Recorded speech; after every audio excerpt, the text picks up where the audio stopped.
Oi, gente, tudo bem? Ó, essa daqui é a slime. Vamos ver se ela faz bolha. Ela faz um barulhinho meio de líquido, olha, às vezes. Nossa, agora ela deu que não quer fazer. É, gente, ela não quer fazer, ó. Ó, fez? É, às vezes ela faz, às vezes ela não faz. Mas olha, vou filmar. Vamos tentar fazer uma bolha.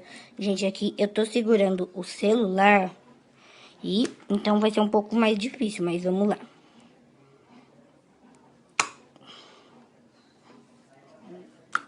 Ó, consegui uma mini bolinha. Aê, gente.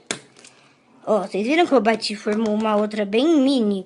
E é mesmo da Acrylex, olha. É mesmo da Acrylex.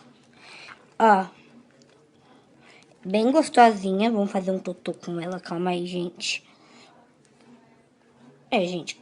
Mas olha.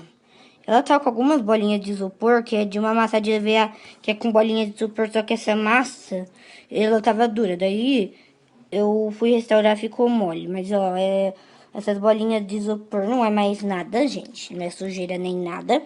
E é isso. Um beijo e tchau!